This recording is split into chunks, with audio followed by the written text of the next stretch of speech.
Hey, gang. Hey, Batman. Hey, Phil. If you're still in here, I know Phil said he wanted to stop by and say hello, which I always appreciate that. Um, I'll be totally honest with you guys and gals. I'm not sure if there's going to be anybody on here with me. Candace is out and about with her mom right now. Chris wasn't feeling well earlier. He could pop in later, but I just wanted to let you guys know that before I get started and you wonder, well, where's everybody at? So, um, tonight I will be talking about the Mangler once again. I talked about that on one of the earlier Stephen's Kingdoms, but Robert Englund, of course, is in the Mangler, so I got to cover it once again, don't I? I'll also be covering a couple of, well, at least one of them's more of a lifetime uh, type of movie called The Unspoken Truth, that has Leah Thompson in it as well as Robert Englund. And not a bad little movie. I'm going to get into that here shortly. But Mortal Fear, which is based on a novel by Robin Cook. For those of you that have read any of Robin Cook's novels, they're usually medical thrillers. So, uh, Batman, you said no problem. The show will go on, as they say. Yes, the show will go on. It will continue. I'm still going to talk about these movies because I watched them. And I wanted to get on here and talk about them because they are films that Robert Englund was on. Also, as a bonus, I'm going to be talking about the blink and miss performance from Mr. Robert Englund in Chud 2, Bud the Chud. So you're getting a little bonus thing there. We need vitamins, Phil. Yeah, we probably do. We probably all need loads of vitamins. Ben, you say, I saw the Mangler in the theater. Don't think I've seen it since then. I didn't even see it in the theater. I think I rented it the first time around.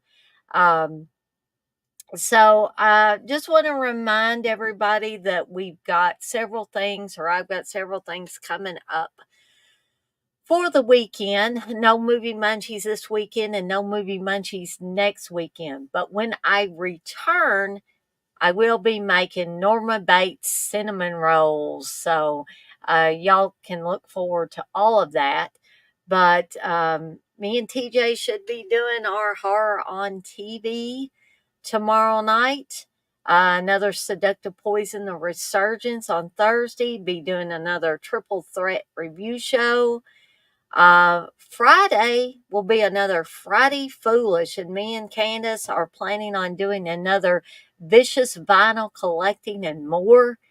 We got a couple of watch alongs coming up this weekend. One for Hide and Go Shriek. That will be Saturday. And Sunday will be Lisa. So that's a little known movie. I've been told that's a deep dive when I talk about that one. Cinnamon rolls do indeed rock, Phil. And I'm pretty much going to be using a homemade recipe from my mom that I have watched her make many times. And it's absolutely delicious. And if you don't believe me, tune in to see that in about 3 weeks. Or I guess a couple of weeks from now. Batman, you say, I remember watching it on Monster Vision one time. Oh, that's right. Yeah, I think I do remember it being on Monster Vision. So let's go ahead and get started with The Mangler. And The Mangler is, of course, based on a Stephen King short story, which is why I talked about it on an earlier Stephen's Kingdom. Now, I remember when I first watched this, not liking it too well, thinking it was sort of hokey and all that. And yeah, it's still a little hokey, but I think I appreciate it better Um, and I really, when I watched it for Stephen's Kingdom, I really centered in on Robert Englund's performance in this because I knew that I was going to eventually be talking about it for Everybody Wants England. So, it's based on a Stephen King short story. It's like it goes in directions that while in story form, you can kind of get away with. That's kind of what makes it hokey when it's in a film format. Okay. So I appreciated it for what it was. I liked it much, much better after all these years watching it again. I did not rewatch it for Everybody Wants England because I figured it was still fresh in my mind. But the basic story is you have a possessed laundry folding machine, and this is a great big huge machine that systematically likes to suck people into it and fold them up like a piece of laundry. Very bloody film, and an outrageous film in a lot of ways. So, what do I think of Robert Englund's performance in it? He plays the old, he's got a lot of old age makeup on. Um, and he was younger then, and he doesn't look this old now. And I think Robert Englund's in his 70s. But he plays an old man who owns this industrial laundry, and he's basically a slave driver, and he's a little sleazy. He likes young women. I'll just say that. But even playing this slave driving sleazy character, I still found something to like. Even when Robert Englund plays Freddy Krueger, which is probably one of the most reprehensible characters he could ever play, I find something to enjoy just because of how great an actor Robert Englund is. And so he could make even bad characters. Uh, I don't know if I want to say inviting, but interesting, I guess, would be the best word. Um, yeah, Phil, I would have to agree that it doesn't have very good source material. This is not one of Stephen King's best stories. In fact, I would say something like Trucks would be a better source material in order to make a story out of, or make a film out of. Chewing the Corn, even though people give Chewing the Corn hell too, um, is better source material.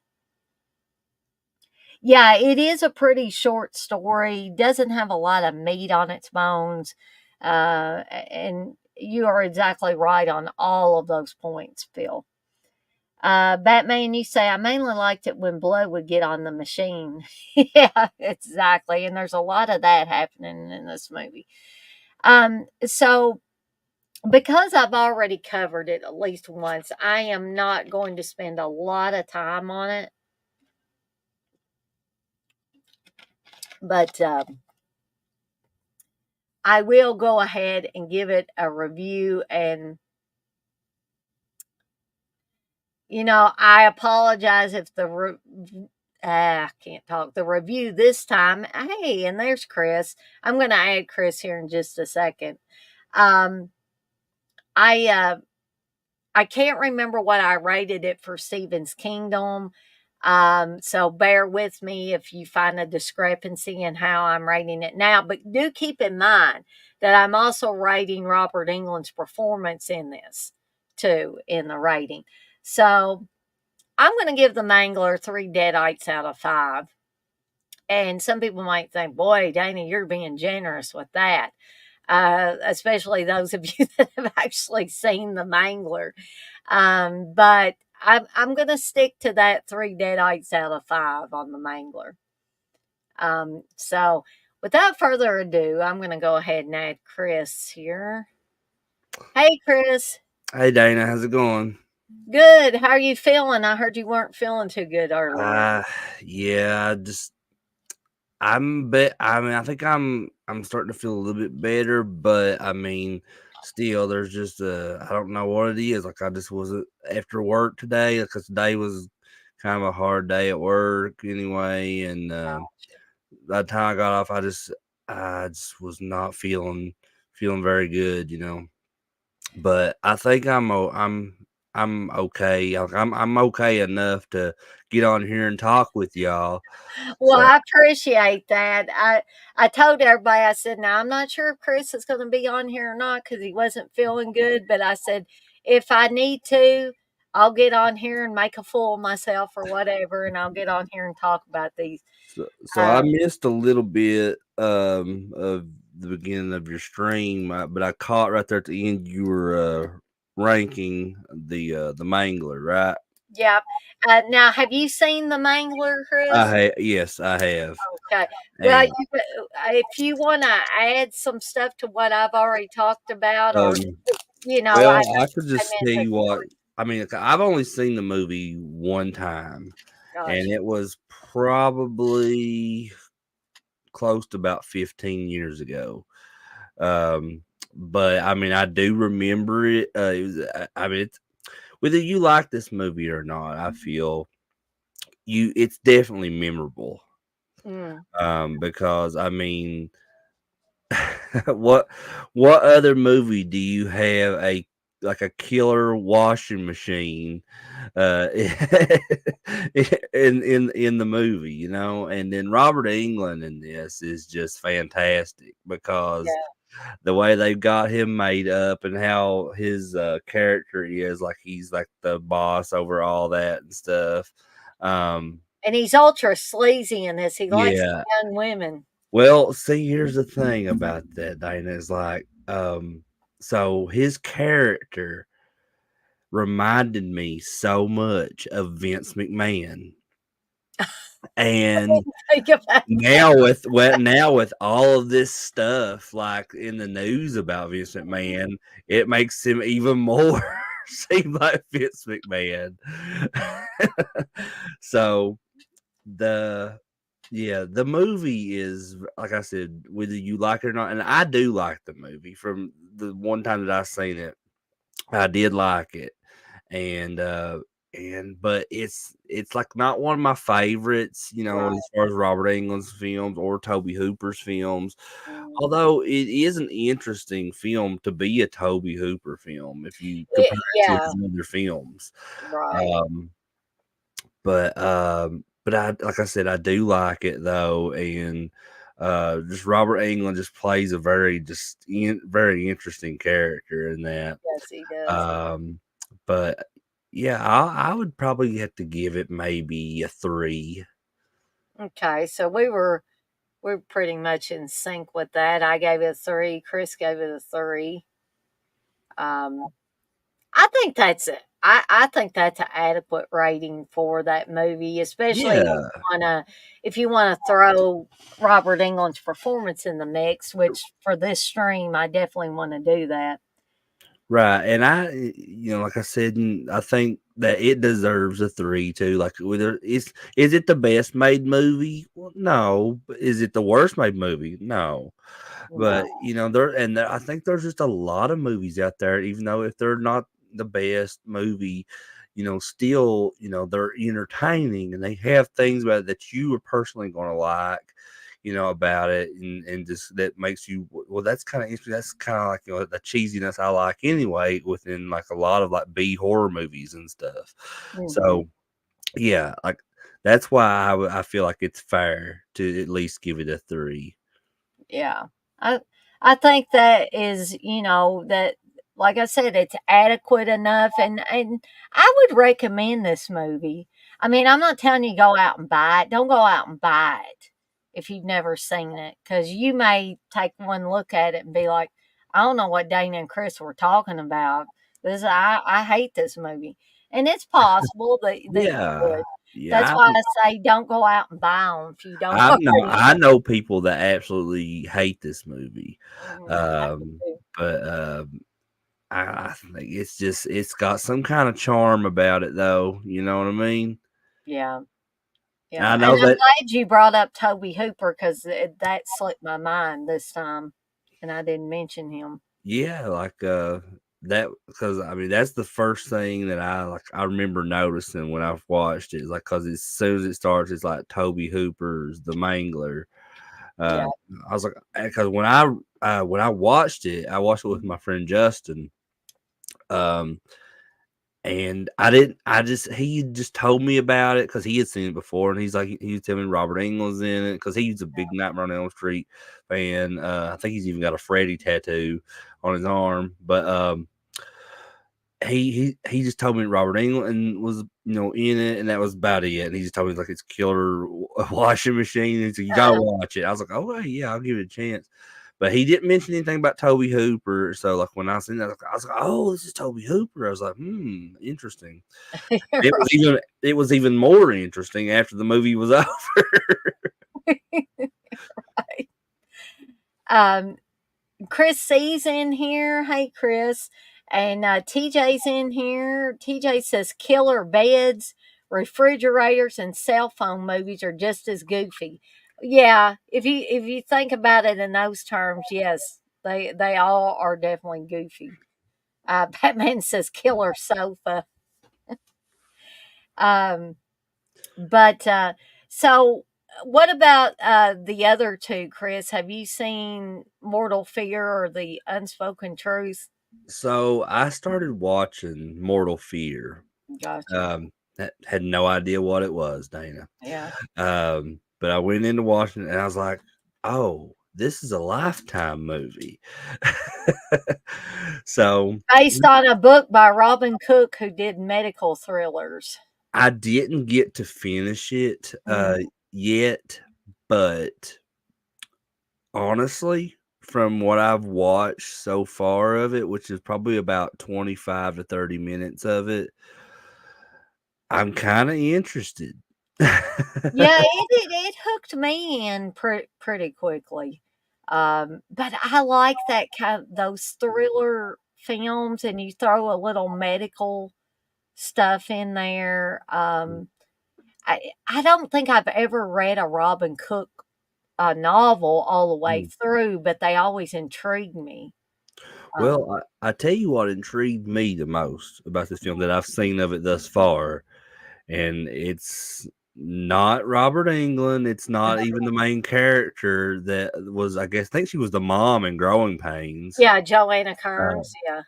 but the most intrigued I'm about this film so far is Tobin Bell's character. Yes, Even Tobin though Bell is in this. even though I don't know what happened. Like I seen that he died. Not to spoil it for him, but he dies early on in the movie. Yeah. Um, but based on what I kind of read, what the movie was about, I don't know if there's a chance that he may come back or not. So like I just have to finish that to find out. But Yeah. So I what, don't want to give too much away for mm, you guys or for Chris because he may go back and watch this. But I must say, like I liked Robert Englund's character mm. in this. He was sort of sarcastic sometimes, a little bit of an asshole sometimes. I don't know if you had And actually gotten to that part. is he well, the furthest I've got is like because he's in pretty much that opening scene of the movie, when she comes in there and they're like trying to because this guy had just was in a car wreck, Mm, and then they bring him into that hospital, and she comes in there late because she's coming from some kind of party, yeah, and they're at the office, and she goes in there and Robert England's like just has those the paddles on the guy, and they said they've been trying to work with him for like 30 minutes or something like that, and just he was gone. And then but but yeah, I seen that part, and then there's a little part after like the uh you know after hold on, I lost my train of thought. it's okay. But that part, is part the after. I guess I hate to spoil it for anybody, but after Tobin Bell dies, Hmm. and then you see the next scene with with Robert Englund, where Yeah, they're I think that's the talking. scene where he's kinda sarcastic and he's Yeah, a little he bit was from dirty. what I seen, but that was the last part that I Yeah. had seen of the film. So, but he's all throughout the film. Robert Englund is. He pops up here and there in the film, and I will say that he is a character that you really need to follow throughout the film. Whenever he shows up, pay attention. Oh, okay. I will say that. So Just his role is important, you would say. yeah, he's important. He's important to the many twists and turns that this movie takes, and I was fully engrossed in that movie after I'd say 30, 35 minutes. I was like, "I'm liking this movie. I'm enjoying it." Well, again, for anybody that's not seen it, but like it's Tobin. The parts what I seen with Tobin Bell is like he's kind of crazy, and he's like but it's Yeah, crazy. It's funny, like the scene, and when like he asks her to go out to dinner with him, and they meet for yeah, dinner, and he's like acting all like crazy, like somebody's following him and yeah. stuff. And he does say somebody's trying to kill him. That's what Yeah, he that's said. he does say that, and then there's a part where they're sitting there, and like the waiter comes up to their He's like, table. "We're talking." He goes, we're talking," and like just yelling at the guy, and the guy just like walks out like He just whatever. backs away. Yeah. I Uh, mean, there's some kinda funny parts in it. I Uh, mean, it's not intentionally funny, but like yeah. it's just it just cracked me up to see that because that was like a bit of overacting, if you ask, if you Yeah. ask me. I could just imagine somebody talking in it was kind of a fancy restaurant, and the waiter comes over and he's, like, screaming at him. Yeah, Uh, it's pretty funny if you ask me. "Hey, Candace." Candace says, "Hey, guys, I'm late. Sorry I couldn't join." That's okay, Candace. Now, I've told you, I'm listening. if family stuff comes before doing streams. She's making Frito pie Yeah. for her mom's house. When we first met Joe, he was always talking about Frito pie, Frito pie. Mhm. and I was like, "What's Frito pie?" He told me what it was, and I said, "Oh, that's like chili in a bag." He goes, "Yeah, but it's called Frito pie." Oh, I wanted to say hi to Blissful too. Let's see, and just make sure I don't miss anybody. Um, but I really, really like this movie, and I don't want to give it away because I Mhm. want you guys to go and watch it. It is on YouTube. Yeah, that's where I found it too. But here's the thing, guys and gals. Make sure that you pick the one that says Mortal Fear 1994 after it. Because if you watch the other version, your eyes are going to fall out of your head and roll on the floor because it hurt my eyes. I was like, man, I got to find another version of this. And so I did. That's And probably the same one that I found that you're talking about. Because I mean, the one I was watching, it was. I mean, you could tell it was an older movie, but the quality of it on YouTube was really good. yeah, exactly. And I couldn't even hardly see people's faces on that first Oh version. It was wow! like I think it was like 360p or something like that. It looked awful. It looked So awful. almost pixelated, huh? Yeah, very pixelated. I was like, "Is that Robert Englund? Wait a minute.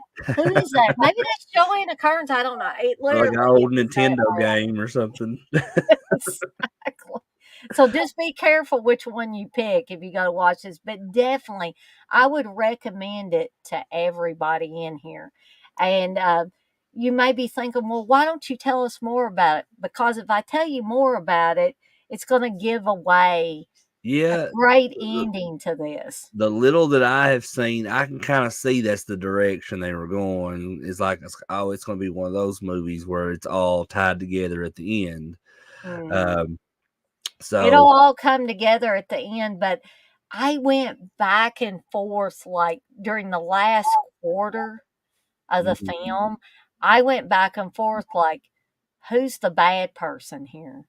Who's the bad person here?" And first I thought it was one person, then I thought it was another one, then I thought it was another person, the person before that, and then it turned out it was the person I guessed first, but But I'm I not I gonna tell you I who it like movies like that though because the ones that keep you guessing and it throw little hints here and there, like on especially in this considering this is like a who done it type film. Yeah, exactly.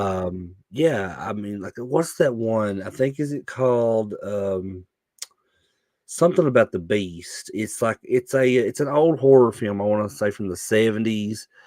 Um, it's I know Beast is in the title of it, but it's like a whodunit type horror film. And I think Peter Cushing is in it. Um, if I think of it, That's I'll say not the it. one where they try to figure out who the werewolf is. Yes, that's it. Is it the? Steve showed me that. Yeah, I believe it has Beast in the title, but I'm It's forgetting the. not the Beast Within, is it?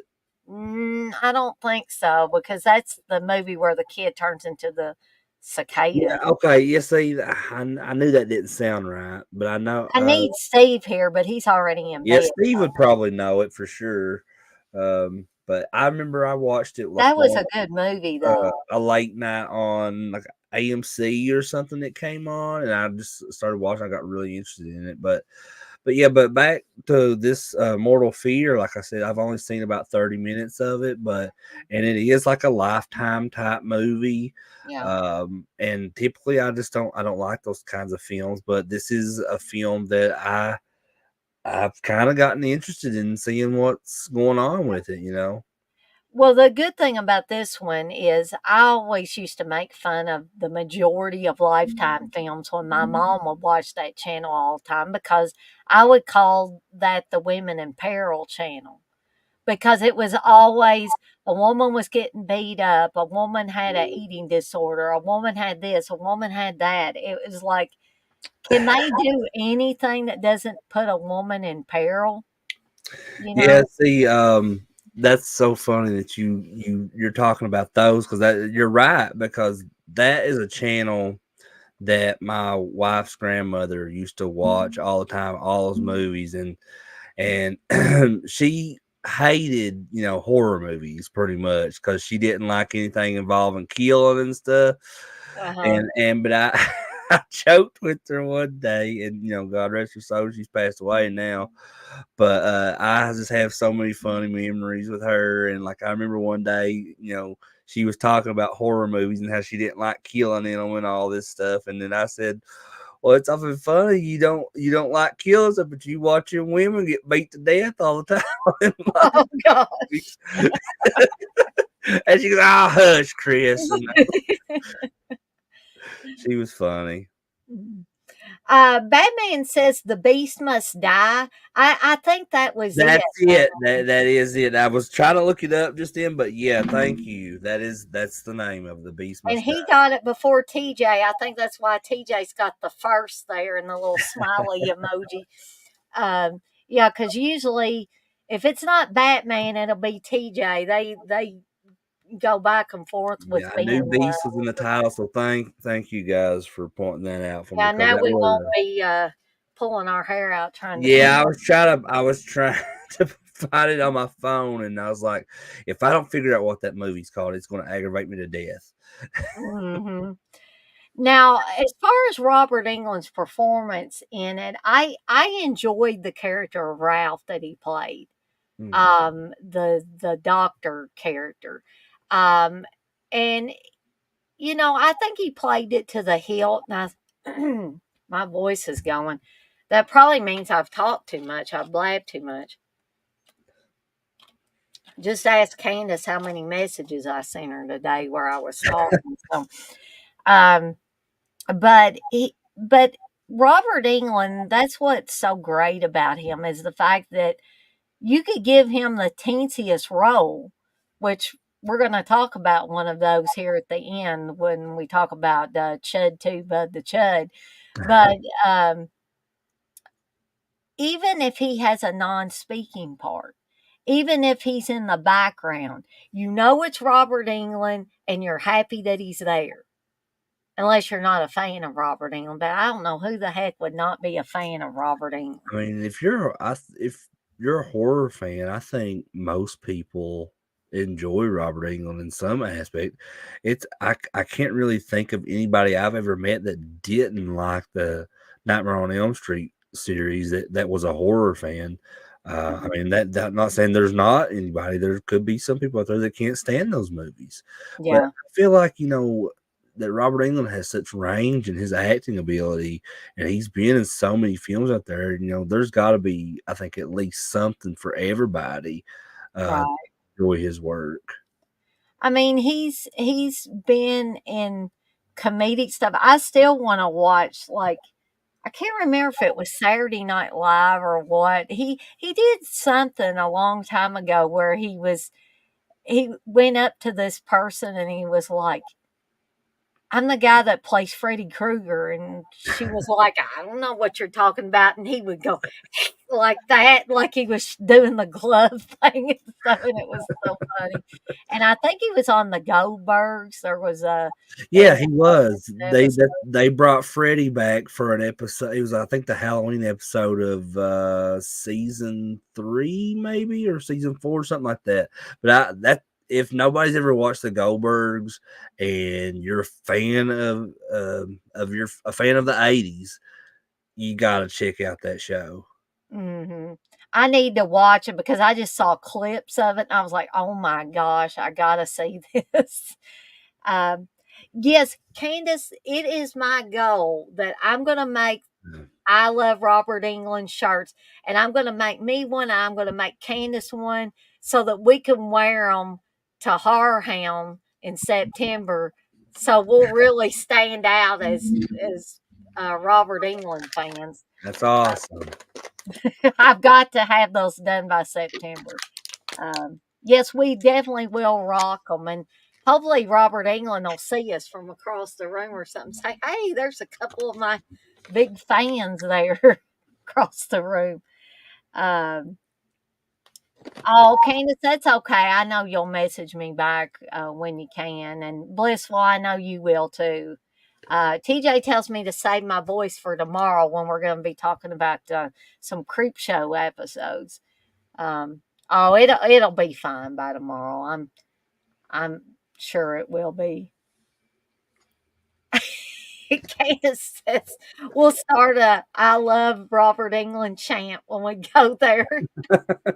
Steve will go dive under a table somewhere because he'll be so mortified. But I seen a Super Batman there says, yeah, but that makeup job. Yeah, he's talking about I think you're talking about the episode of the Goldbergs that Robert England was on. Yeah, the makeup was, I mean, it was okay, but it wasn't like, what, he looked a lot different Freddy in that Mm, episode because of that makeup, because when you seen back in like the old Nightmare on Elm Street films, the makeup that Freddy had in those films, you could tell that it was still Robert Englund through that makeup. mm, The makeup that they did for Freddy on that episode of the Goldbergs, it could have really been anybody under there. It did, yeah, but you could see. I mean, you could see Robert Englund peeking through for sure, like his eyes, because that's something I always notice about people. The first time I meet them is their eyes, and that's what helps me recognize them later on. exactly. Yeah, Um, I noticed that. Like, I told Steve this. I said the first thing I notice about a guy, especially when I meet them, is their eyes. And Steve kind of looked at me kind of weird. I said, "Well," I was like, "Hun, I noticed your eyes the first time I met you, and you have such kind eyes. They say the eyes are the window to the soul, so yeah, I've heard that. and I believe that too." Um, he says, "Pardon my expression, but he looked like a burnt nutsack." I mean, I don't disagree. Hey, Russell. And Blitzel says, "Just remember, girls, no screaming." Yeah, we don't want to get kicked out of the horror hound. We don't want to go, and get kicked out of there because we What would might. you do, Dana, if you did that and he just got up and ran out of the building? I'd be mortified. I chased away Robert Englund. Uh, he might run out of the building because he might think, "Oh my gosh, who are these ladies and why are they screaming at me?" Um, TJ says, "I think the Goldbergs was doing a quick convention makeup and not a pro movie makeup." You're probably right on that, TJ. But to get back to Mortal Fear just a little bit, I don't want to go any deeper into it because I want you guys and gals to watch it, and I want Chris to be able to finish it and not have it ruined for him.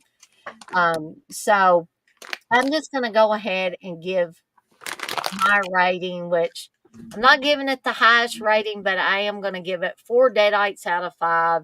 And that's for the movie itself, plus Robert Englund's performance in the film. Now, Chris, do you feel like you could give it a rating on the 30 or so minutes that you saw it? Or would Well, you rather wait?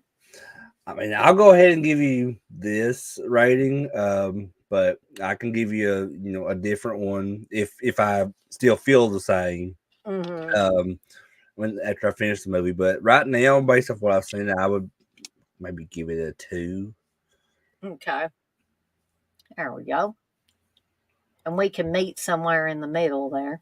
And if I was more into those type of films, I maybe would give it a higher rating. But the reason I rank it so low, which is just a 2, is just because I'm just typically not really into those types of films that much. So as far as like, um, I mean, it's interesting, but it's not something that like when I see a horror film, no matter if it's a horror film I've never seen, if it ends up being a really bad horror film, I'm like immediately interested Mm, because it's a horror film. That's right. my favorite genre. So yeah, and Uh, there's even a lot of movies out there that I thought were really bad movies, but I can still tell you what they are because I was interested in the particular genre that came from. exactly. So we'll wait until after Chris watches it all of Mortal Fear. And then sometime later when he's on, I will ask him, remember that movie Mortal Fear? Did you watch it all and all that? And we'll see what his rating is then. Gina says, I'll blame it on Dana if they kick us out. Ha ha ha, I'm kidding. And Super Batman Nerd says it looked like someone threw some chili and cheese on his face. They got mad at him and said, "Hey, Robert England, we're throwing this chili and cheese on your face." Speaking though of chili, I ate some of my chili con carne this evening, and oh, I think it was better today than it was the day I made it. Just like regular chili. Yeah, I think by you making that chili and talking about it and stuff, it's made Candace hungry. That's why she's wanting to make Frito Like, pie tonight. I'd love to, like, you asked me, could you put Fritos on this chili con carne? I was Oh like, yeah. yeah, I did. Yeah, I Mhm. forgot about that. And I was like, "Yeah, you can. In fact, you could put tortilla chips, or you could Hmm. put Ruffles or Lay's or whatever you want to put on there. You could put on there." The reason I had asked that is because when you did that stream of that, your background had like down at the bottom, it had a picture of a bowl of chili, and it had corn chips hanging Yes, off the it did. side. So that's why I asked that day. I was like, "Did you put corn chips in this?" But I guess you could, like you said, you could put really about anything you want in it. Yeah, I put sour cream on it. I made that totally 80s cheese sauce and put on it. I mean, yeah, it's great. You can even there's another recipe in the book that you and Candace sent me called evil bread. And I'm gonna make that at some point. It's like a herb bread, and I'm like, "Yeah, I'm making that," but I didn't wanna overdo it because they said, "You can top your, chili Necronomicon corn with the evil bread," and I was like, "Well, that might be too much for one episode of Movie Munchies, so I'll probably make it on down the road." Um, and I don't mean to change the subject or anything, but I was looking at your channel today, Dana, and I like filtered it to your most popular videos. Uh, And do you know what your most popular video is on there on your channel? I'm not even sure now, Chris. It was the one you did from 2 years ago about Really? your favorite werewolf films. Oh, I forgot about that. Yeah, isn't that crazy? How Yeah, many people the have amount of watched? views that you got on that one, I think it was like I don't want to say the wrong number, but it when I looked at it, it looked like it said 26K. Is that Yeah, correct?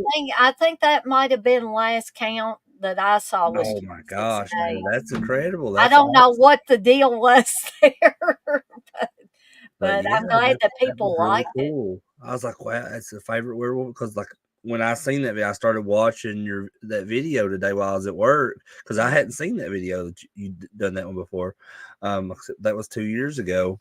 Yeah. Um, but it immediately got me thinking like, what are my favorite werewolf films? And I'd like to maybe because I think I am eventually going to start my own channel too, and I'm kind of working on it right now. I made like a intro for it, so I'm Oh, that's hoping to awesome. start that soon.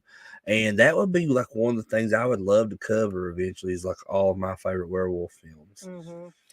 Yeah, I don't know. That one resonated with people for whatever reason, and I don't even think I had anybody on there with me. I think it was just me talking about stuff. Okay. Um, but Candace says they threw a Frito pie at him. Yeah, they must have done something. Just said, "Hey, Robert England, stand back there. We're going to throw a Frito pie at your face." I just hope it wasn't hot. Did that. Um, Yes, Robert Englund did play the devil on Married with Yeah. Children, uh, and I actually saw that clip, and I was just laughing. I probably remembered watching it back when it was on originally, because my dad loved Married with Children. So, he liked Al Bundy. He probably didn't care anything about Robert Englund, but I love Married with Children. I do remember that episode.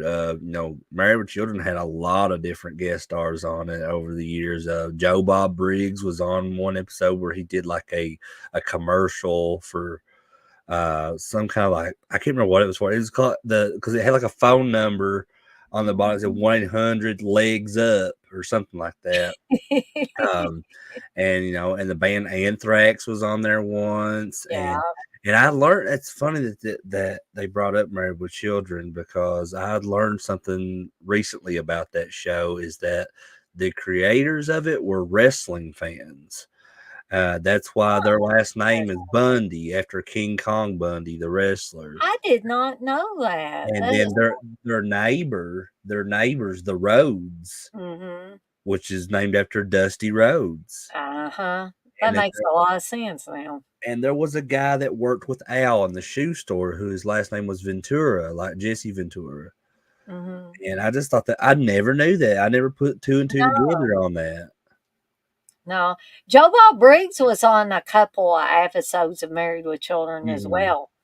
He was the bug guy. I think he was Kelly's boss Yeah, on that's an the episode. part I was talking about, like where he did. There's like a commercial on there of him, and he was like it was like a bug resistance, some Yeah. kind of, but he just kind of like the phone number on there said 1-800 legs up.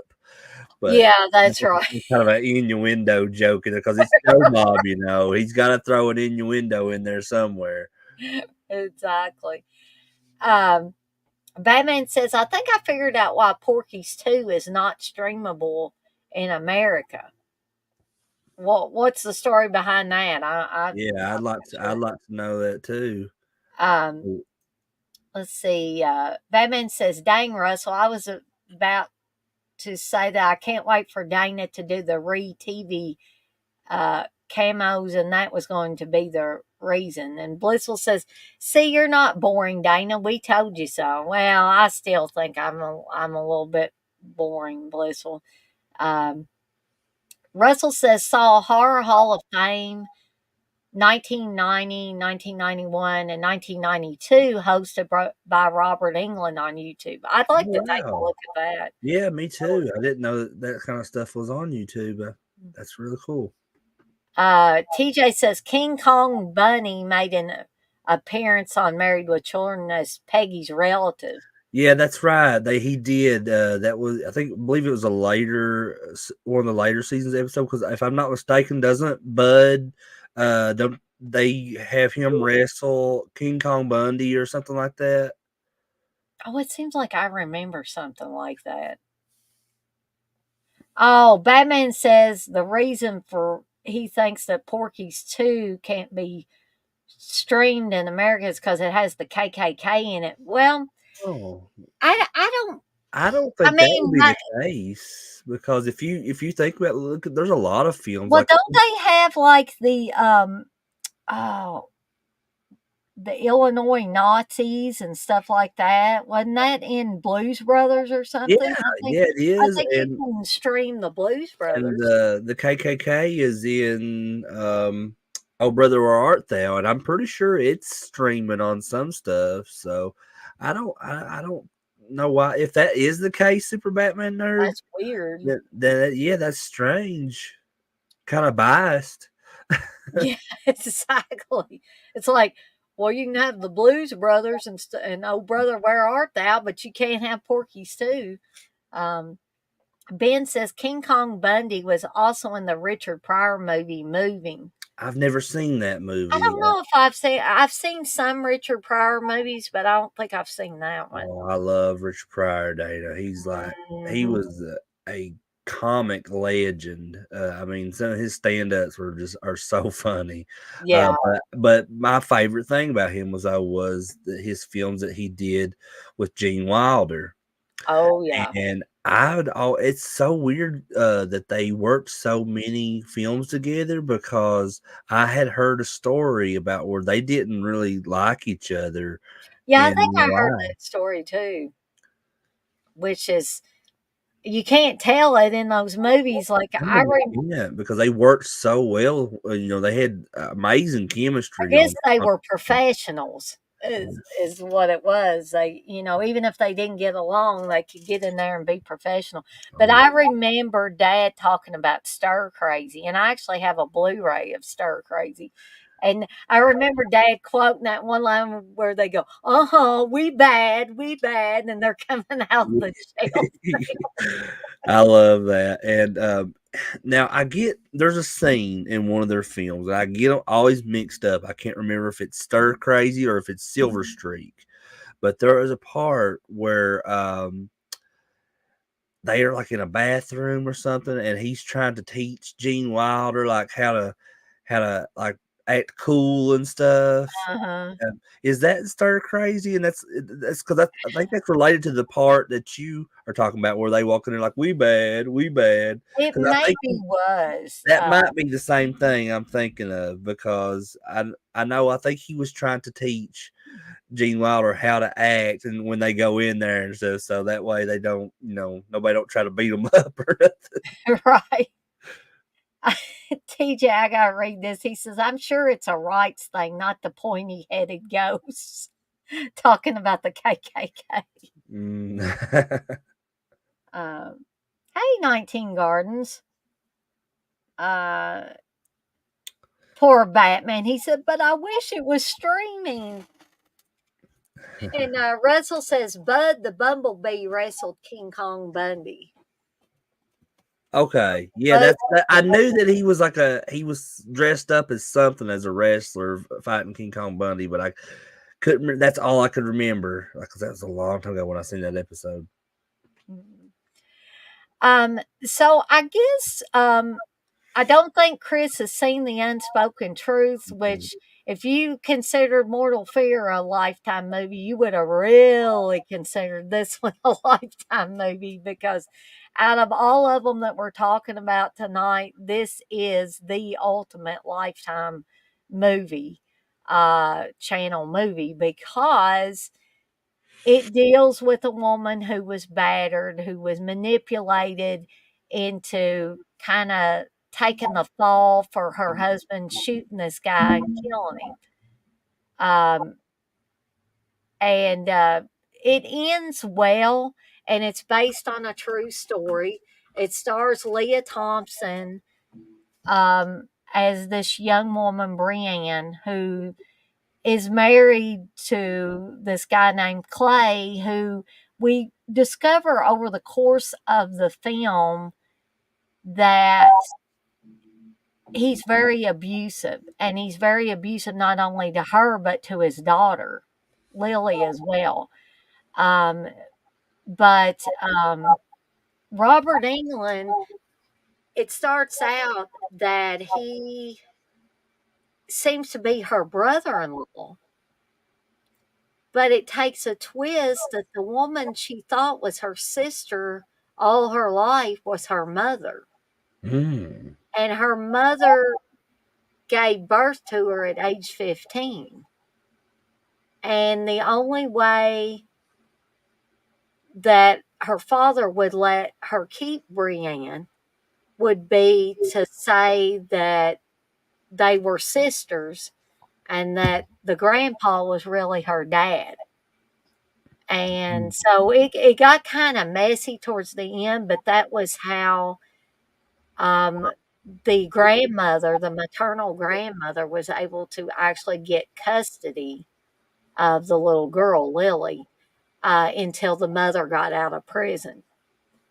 And so she has a really crazy paternal grandmother that they really wanted to get her away from, who was mean to her. She was just as crazy as the son was, as her son was, the one that was married to Brienne. So, but Robert Englund plays the brother-in-law slash grandpa, really, uh, which is weird. But he's not the father of Brienne. The man that is Brienne's father, it gets very complicated.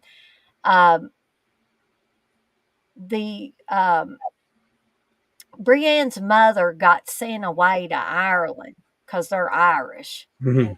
Maybe there's a lot of Irish music playing in the background and stuff, and talk about leprechauns and stuff like that. But the father sent Brienne's mother to Ireland to have the baby. And I guess the father just disappeared, or maybe he died or whatever. But when she came back to the States, he wasn't around. So she ended up marrying Robert Englund's character, who his name's Ernie. Mhm. In the we just need a Bert in here, but we Yeah. got Ernie. And so technically, I guess Robert Englund's character is Brienne's stepfather, I guess, technically. But it's so weird because they're so young looking. The mother, and also Robert Englund at the time were still pretty young, still fairly young. It was hard to think of them like as parents and grandparents, really. I mean, technically they could have been, but when somebody has a child at age 15, that's some young parents right there. If a mother or a woman has a baby at 15, that's pretty young. I'm glad I didn't have any kids at age 15. I don't think I would have been prepared for it. Um, Um, Candace made a comment there. It said kind of like how Jack Nicholson grew up thinking his mom was his sister. I remember Candace telling me about that once before, and when you were describing this movie just then, I was thinking, so that sounds like something I've heard before. And so Candace made that comment. That's exactly what it was, like, because I remember her telling me that a long time ago. I never knew that. that happened with Ted Bundy too, but that didn't turn out so Oh wow, well. yeah, He, that. he believed for years that his mother was his sister. Hmm. Yeah, and you mentioned something. All this needed was an Ernie because he's like Bert and Ernie, and it made me think of the. It took me forever to realize this too, Dana. I'll admit that, but there's a horror film out there. I'm gonna ask you a trivia question. If you know, there's a horror film out there where two of the main characters are named Bert and Ernie. Return of the Living Dead. Oh yeah, it took me forever to realize that. I was like, "Oh, I get it now." Bert and Yeah, Ernie, yeah. yeah, but did you also notice there's an eye chart in the medical supply place I know that what you're says talking about. something about Bert is a slave driver or Yeah, something like that? Have you- yeah, because I remember, that another thing that, like, I realized that before the whole Bert and Ernie thing, but I I was watching it. I had watched the movie several times throughout the years, and this wasn't until probably about maybe close to 10 years ago, I finally, like, noticed that, and it was probably around the time when I think the Blu-ray of it came out for the first time, and I was watching it on the Blu-ray, and I noticed that sign, and uh, and I started looking at it closer, and, like, and I seen that it's like Bert is a slave driver or something another, like, and it, it took me forever to try to figure out what it all said because, as you know, as the chart goes down, the letters get smaller. Um, right. yeah, that's so funny that you bring that up, Dana. And I'm not trying to make any of you guys ill in here, but we do have a shirtless shot of Robert England in here for all you ladies. You do get to see that. Um, so, Uh, Candace, if you want to see shirtless Robert England, watch the Unspoken Truths, and you can see that. well, Dana, you act like guys ain't seen the other guys with their shirts off before. I mean, dang, I watch wrestling. They always got their shirts off. Well, yeah, they do. Batman says Bert is a slave driver and a cheap son of a bitch who's Yeah, going there bald you too. go. He had the whole thing. Yeah, Uh, it took me forever to notice that, man, but it's so funny though. Russell said he had a son at 13, and uh his wife or maybe girlfriend at the time was 14. So I mean, but nothing wrong with that. Some people are emotionally mature enough to handle having kids at that age. But I know I wasn't. I may have still been playing with Barbie dolls at 13. You know, there's no way I could have taken care of a kid. I ain't gonna lie, when I was 14, I was still playing with my toys. I didn't care. I mean, to a degree, I still play with toys. I still collect action figures. I have I've showed off those Toonie Terrors before on your show. I Yeah. love those things. Yeah. I'm a kid at heart though. I Well, that's still gonna keep you young, Chris. Yeah, I'm a You'll kid. live I've longer. always been a kid at heart. I mean, even back when I was in high school, I was ridiculed for it stuff. But guess what, Dana? Some of those people that ridiculed me, they collect action figures now too. So Right. it's so I was a trendsetter to There before you go. before it was a trend, I guess. But I love that kind of Before it stuff. was cool to do it, you were doing it, and now Right. these people just come in behind you. They're. But like I said, I'm a kid at heart, and another reason I like those Toonie Terrors figures, not just because they're horror thing, but they also look like Scooby Doo cartoon characters. And I'm a big Scooby Doo and Hanna Barbera Oh fan my gosh, through so and were me through. and Steve. Love it. And I think that's one of my biggest, like, I collect stuff from Kings Island too, and because I have this huge like interest in Kings Island, especially dating back to when I was a little kid when they had the Hanna Barbera Yeah. characters at the park, and I think that might be one of the reasons why I love Kings Island so much because it was connected for so long with Hanna Barbera, and like they had like the parking spots and everything. Like you sit in a like a if you parked like a certain section outside of Kings Island, they had like a Bam Bam and a Dino and a Fred Flintstone and Jetsons sections of parking. It was really cool. You make a good point, TJ. TJ says buying Blu-ray box sets is the same as collecting figures. So I I mean, I think so. I mean, it's it's whatever you want to collect. You know. Let's see. Candace says, "Woohoo! Let me watch it." I think she's talking about singing shirtless Robert England. in the Unspoken Truth. Now, guys and gals, I ended up having to rent that one for $3.99, so I couldn't find it on YouTube to watch, but who knows if somebody does a little more digging. I just didn't have time to do much digging, and I just say, "Oh, forget it. I'll just rent it." Now, am I reading this correct? Or is this is the user 19 Gardens from Ireland? That's the way I took it. That 19 Gardens, are you from Ireland?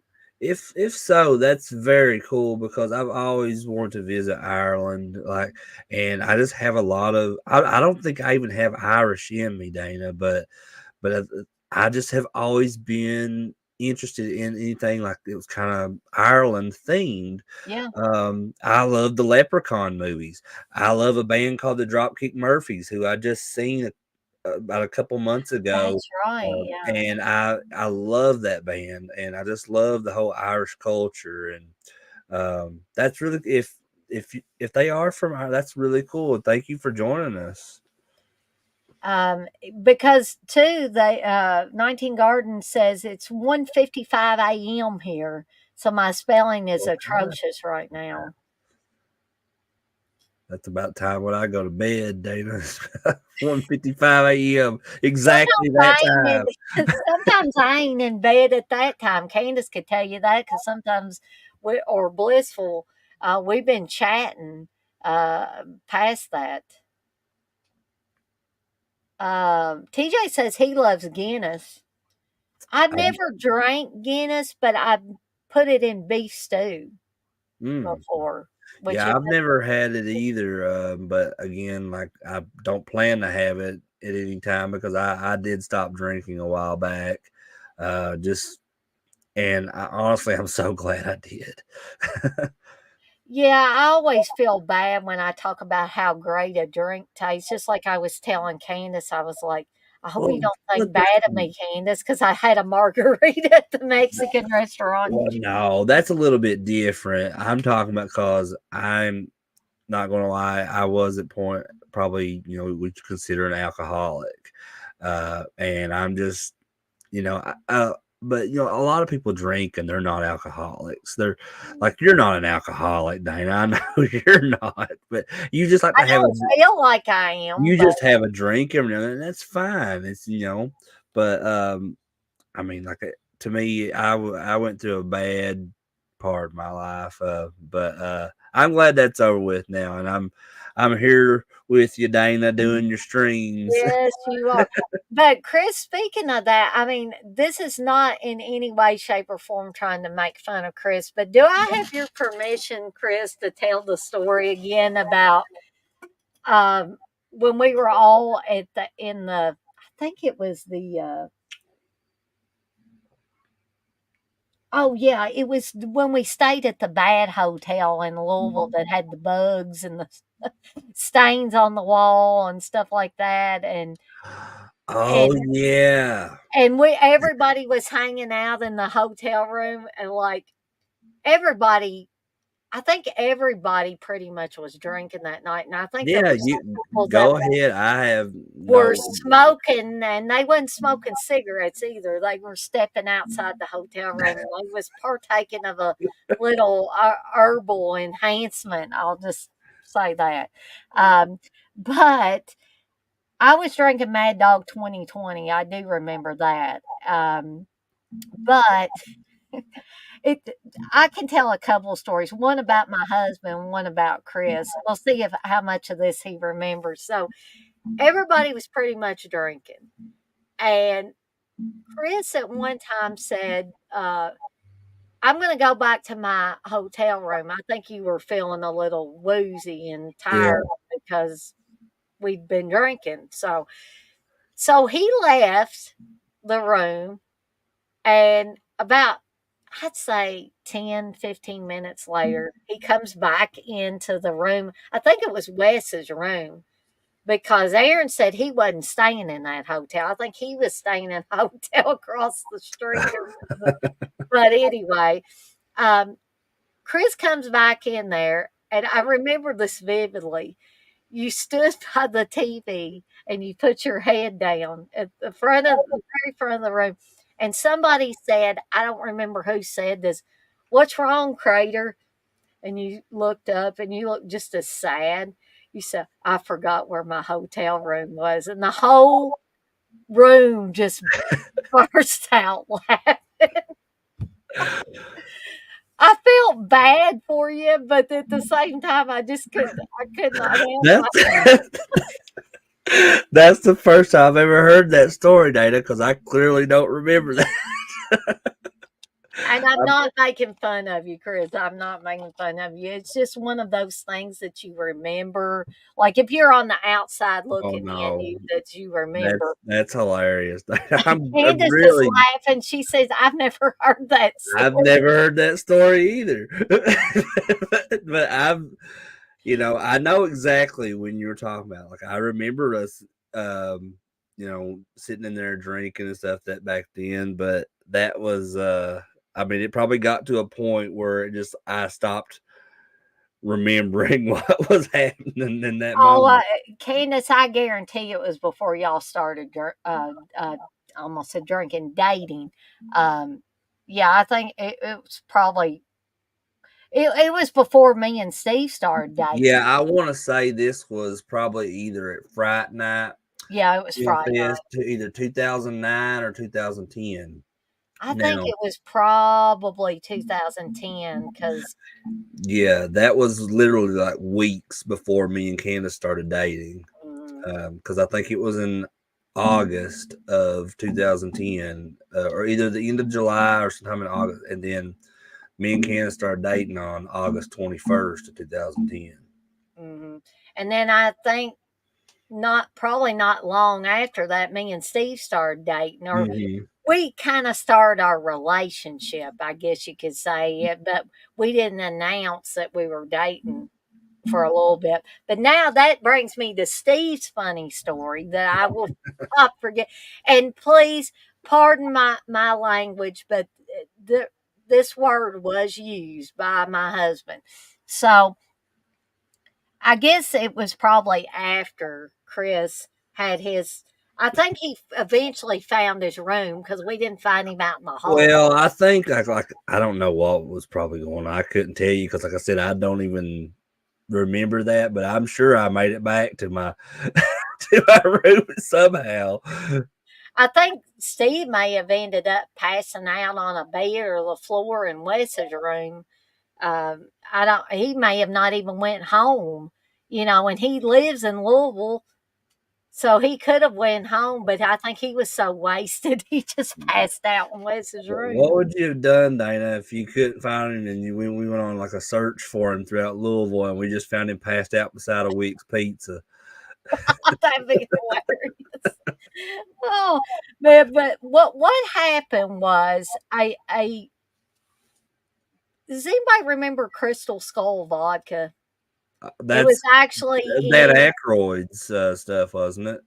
I Or was that? believe so, yeah. Or was it him or was it I thought that the Crystal Skull vodka was Dan Aykroyd's stuff. that seems right. We'll go with that unless somebody tells us different.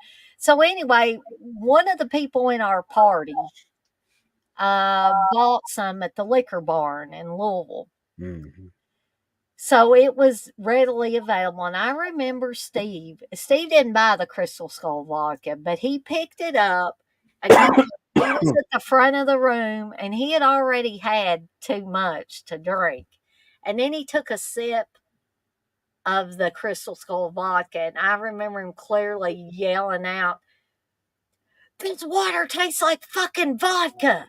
And the whole room just stopped laughing. And again, excuse me for, using that word, but that's what he said. Um, That's but so funny. Was that same night or yeah, it was. wow? I really have a bad memory. Is that or Well, it's a wonder. I was out of it.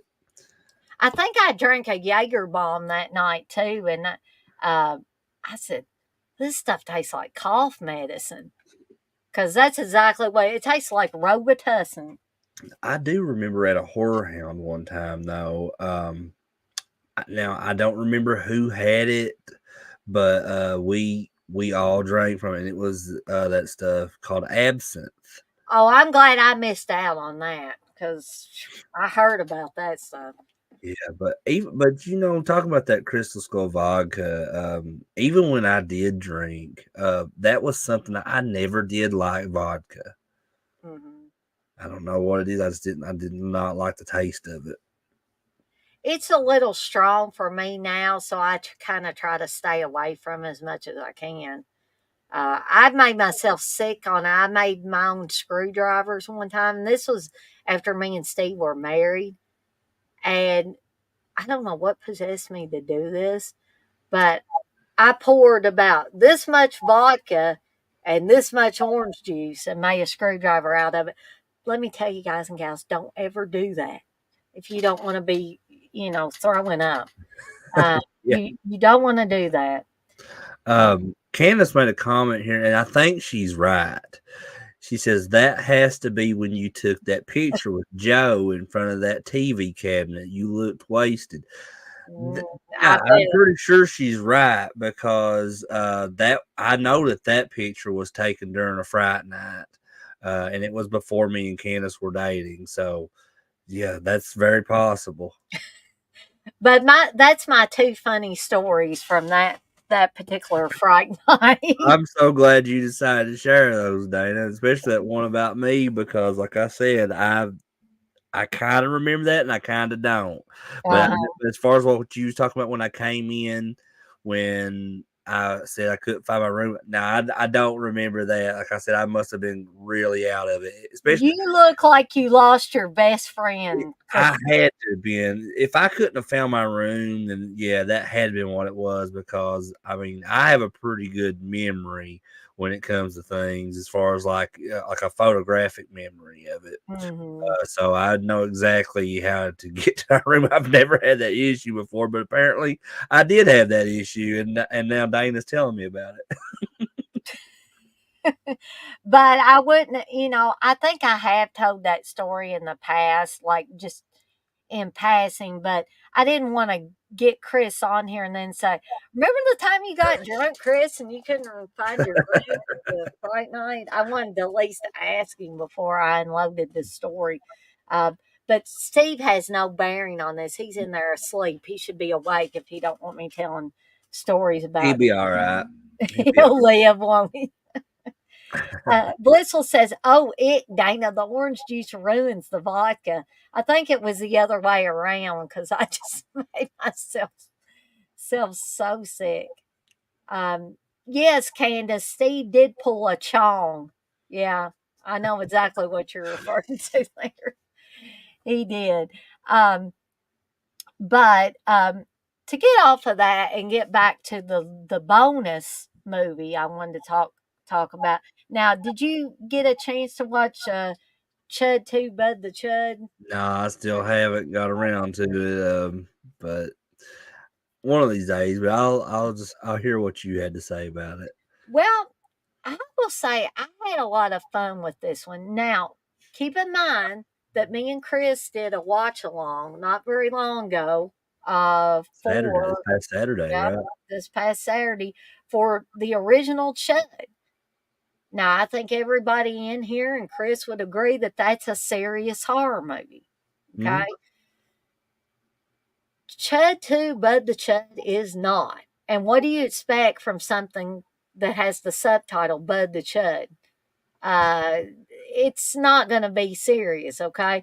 So you have Garrett Graham playing Bud the Chud. And Mm. I can't remember if it was Batman or who said that, if you have, or maybe it was you, Chris. Somebody said if you've got somebody named Bud the Chud in there, or just Bud, Oh yeah, I think was that last night or was that when we did the ET watch along? I mentioned that because somebody said that. if you just because I remember saying that if you got if it's Bud the Chud, Yeah, you you can't can't take that take it serious. I serious. mean, it's already got a comical title to it. Mhm. And I watched the trailer. for it before I actually watched the movie. I was like, well, this is going to be funny, you know. So basically, the military, of course, it's always the military, right? And these scientists have good old Bud the Chud. They have him frozen in a lab, and these high school students stealing and take him back to one of the boys' houses, put him in the bathtub, and the one boy has the obvious parents that never pay attention to anything their kid's doing. So he's dragging this guy up the steps, and his mom is da da da da da da just yakking and stuff. And the parents are sitting on the couch. They got their back turned, and she's like, "Are you doing okay, dear?" She's talking to her son.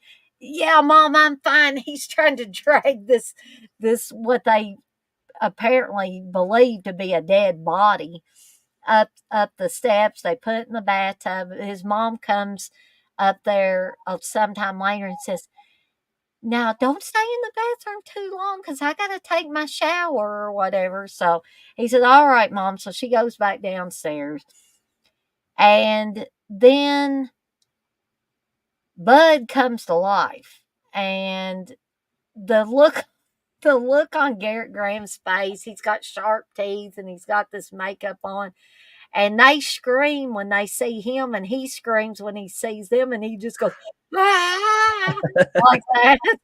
And it technically anything he takes a bite out of turns into whatever he is, whether you call it a chud or a zombie. They're more like zombies. Right. Um, And so he ends up taking a few bites out of the family dog, and guess what? The family dog becomes a zombie dog. Oh wow. Yeah, So, I need to watch this movie. It sounds yeah, I think you'd have a lot of fun with it, and I think everybody in the chat would have some fun with it. I think Batman's already seen it, but the movie is fun. I would recommend it. It's goofy, good fun. Now, I know Aaron said that nobody needs to watch it, or Uncle Bill said nobody needs to watch that movie. But I don't know about that. I think it's just too much fun not to watch. And so let's get to the part where we see Robert Englund. And don't blink because you'll miss him because he don't have much screen time. So much so, in fact, that CK said you can't call that a Robert Englund film because he ain't in it long enough. I said, well, I'll have it as a bonus movie. So it's Halloween night, and there's people trick or treating, adults taking their kids out trick or treating, and all that. And you see, as the chuds or the zombies, whatever you want to call them, this whole gang of them is coming over a hillside. You see Robert Englund walking with a little girl, Mhm. and he's got a long brown trench coat on, and he kind of glances up and looks at them, and then just goes on his merry way. He never says anything, but I'm like, yep, Robert Englund. That's Robert Englund right there. There's no doubt Oh, about he's just walking with a little girl. it. Mm-hmm. So when did Bud the Chud come out? What year? Oh, hold on a second here. Batman may tell before 1989. Okay. And Freddy's Dead came out in 91, right? Yeah, I believe so. So, because it's when you just like I've never seen Bud the Chud, but like just that description you gave of Robert Englund with the little girl, I immediately thought of Freddy's Dead of Freddy and his daughter. Mm-hmm. Yeah. And but the thing was, CK told me early on, he said, you don't even see his face. I'm like, yeah, you see his face. It's clearly Robert Englund. When he looks up, you're looking right into Robert Englund's face. Hmm. So I don't Yeah. know how you could say you don't see his face. Well, I tell you, Dana, I love CK and Uncle Bill, but there is a lot of times where like that they have trashed some movies that I actually do like. Uh, Me too. but so that I think that's the beautiful things that we can we can have respect enough for one another to be friends and all this, but we don't always have to like the same things. No, and when we disagree on stuff, it always turns out funny, or at least when I disagree with my And stuff. I'm going to judge based off your description and opinion of it, Dana, because I've noticed that me and you kind of typically agree on a lot of films, Mhm. especially slashers. Like I'm a big slasher nut too. Um, but the way you've described this movie, I'm excited to see it now, and because Yeah. it sounds right up my alley. I mean, I don't know. I think that Uncle Bill and CK, don't they like Return of the Living Dead? I mean, Oh I'm not yeah, I know saying they do like Return of the Living Dead. this is not exactly like Return of the Living Dead, but it has a similar vibe to it. I will say that. And that's why I'm giving this one 4 deadites out of 5. Yeah, I mean, I would I've not even seen any of the movie, and I'd already at least give it a 3 just based off your description. And I also love that because I didn't know that Garrett Graham was in this. Yeah. So you said that Garrett Graham is the one that plays Bud the Chud, right? Yep. I like him a lot too.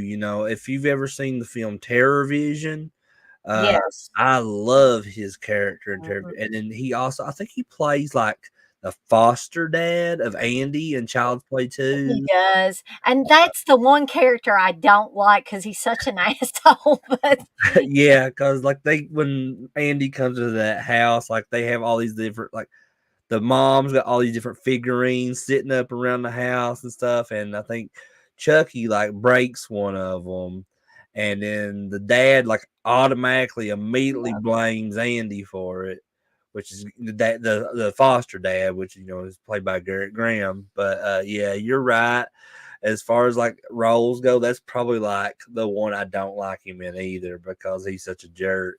yeah, yeah, he usually Garrett Graham, my experience with Garrett Graham has been he plays these kinda goofy, Mhm. comical roles for the most part. I think he was in Chopping Mall in a short part. I think he gets killed off, kinda early in Chopping Mall.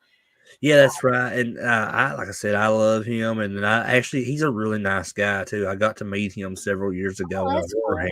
hound in Indianapolis, and trying to think if that was the same one that Diana Franklin was at, who's also in Terror Vision, and she's in Better Off Dead. A lot of other films, Last American Virgin.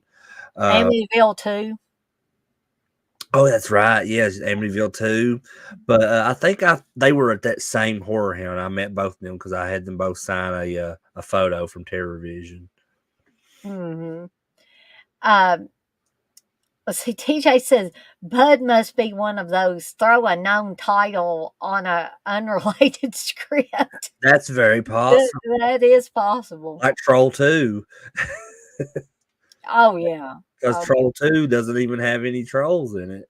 It just and it's have just you pure ever insanity. have you ever watched that documentary, Dana? Best Worst Movie? Yes. Yeah, that's a wild one for sure. Mhm. Candace says it's clearly him talking about Robert Englund. Yeah, there's no doubt that Robert Englund is in this film. Yeah, it's a few seconds of screen time, but it's still Robert Englund, and I still want to watch it. And I had a heck of a good time with the movie too.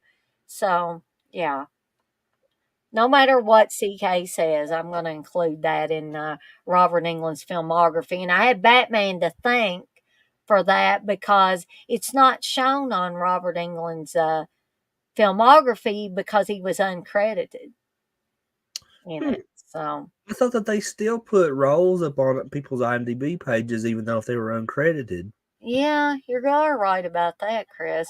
So I don't know if somebody just missed it because IMDb, I think it Possibly. still depends on people to put, Huh. some of that You would information. think that all this time it's his IMDb's been around, you'd think that somebody would at least added it. I definitely didn't see it on there, but here's the weird thing.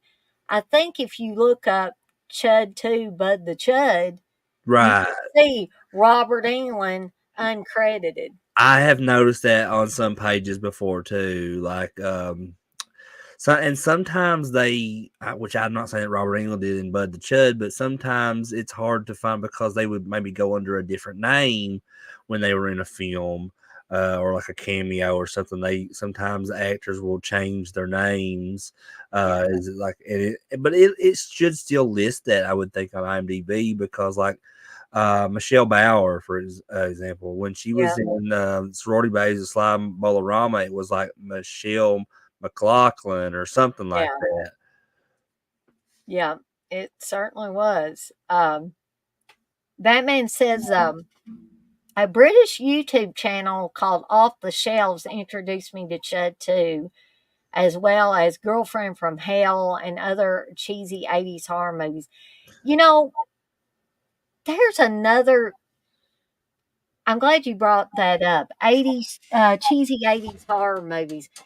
That would be another theme that me and Candace could cover for Friday Foolish, is just have cheesy 80s horror movies. There's a ton of those. You can talk about them for 10 shows. Yeah, for real. And I can tell you, speaking of cheesy 80s horror movies, I remember one of the very first films that was a cheesy 80 horror movie that me and Candace talked about when we first started dating. And I was so surprised that she knew this movie. It's a movie called Mom. If you know, Oh, yeah. it's about a werewolf. Yeah. Yeah, And I can always remember seeing the VHS cover of that at the video store. It's like the old woman like sitting in like a rocking chair or some kind of chair, and like yeah, the one hand on the chair is a big huge wolf hand. yeah, exactly. Yeah, I remember that. That would be one I'd like to rewatch it when Yeah, me and that's such a Candace get fun together. movie. And Candace says that would be awesome to do that, cheesy 80s horror yeah, that movies. would be so fun to see. Um, and that movie though, Mom. That's a really fun one. You need to. I think you said you need to rewatch that one. And Mm. Oh, but Parents with Randy Quaid. yes, we That one's great too. me and Cancel would talk about that one a lot too. That's such a crazy one too. Oh my gosh. Because it's all through it's so interesting though, because it's all through the perspective of the little boy in Yeah. the movie. And oh man, like the one scene in that movie when he's like at the top of the stairs and he sees Randy Quaid and the mom down there, and they're just like all over each other, like covered in blood. But who, come on, guys and gals, who didn't think their parents were secretly cannibals when they were kids? Well, I can't say that I thought my parents were cannibals, but I I did just did. question some things that they did sometimes. My dad, even if he was a cannibal, I guess he could fake it and say, "Well, I was out hunting and I had to kill an extra deer or something. That's why I got all this blood on me." Um, But that made me think of this another really cheesy 80s horror movie. Since we were talking about the Mangler earlier, and it being a killer washing machine. Now there was one I watched where it was about a killer bed, and yeah, I want to say it was called Deathbed or something like that. I've seen that. It's been a long time, but I've seen Death's Bed, the bed that eats. I think was. Yeah, that's a crazy one too. That's one you should maybe do a watch along sometime on that. Yeah, I think I got that back when I was reviewing movies, and Mhm. like it used to be a company called Cheesy Flicks, and I did not know. I told them that I was doing a fanzine and I did movie reviews, Uh-huh. and I never dreamed that they would.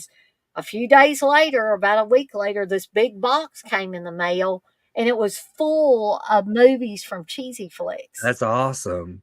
And so I think Dad's Bed, the bed that eats, was one of them in there, and I think I may have gave it to Steve, so I could probably pull that Yeah, off of his that's shelf. a good one. It's an interesting one for sure. Like I said, it's right. That kind of stuff is right up my alley because I love cheesy, stupid horror that it don't. I mean, it not everything has to be analyzed. I don't feel because I feel like stuff like that. Just like it's it's obviously unrealistic. I mean, it's not anything that's going to happen in real life anyway. But that's the most enjoyment I get out of watching movies is like it's watching movies where stuff is not real. It kind of takes you out of the real world for a little bit, especially if you're going through something tough or anything like, and just you want to watch something to kind of have some fun. Mm. Candace brings up The Baby from the 70s. She said, if you want to get into the 70s, The Baby, that movie is on a whole new level of weirdness. And it is. I have Yeah. seen that movie. I've seen it Wow. a couple of times. I actually love that movie though. I like it, but different level of weirdness. It That's is correct. 70s. All of the films in the 70s. I mean, not even necessarily just horror. There was a lot of wild stuff Oh, yeah. in the That was 70s. the Wild West back Yeah, in those days. They were doing and trying all kinds of things. TJ says Bauer was her first husband's mhm. name, and she changed it after the divorce because the ex didn't like her using the name. So she changed it, but was able to go back to Bauer after using her second husband's name. That's right, because that's the reason I used her as an example a few minutes ago, is because I had just watched this interview with her today on YouTube, where she was talking about that very thing that TJ just said. And that's why they used that name for her in that movie Sorority Babes, Slime Bolarama. Yeah, that's a hard one to say. It's a long one, yeah. Yeah, I mean, thank you guys for bringing up these different things because every once in a while something will go boing in my head and I'll be like, well, there's another theme for a Friday Foolish that me Yeah. and Candace can do.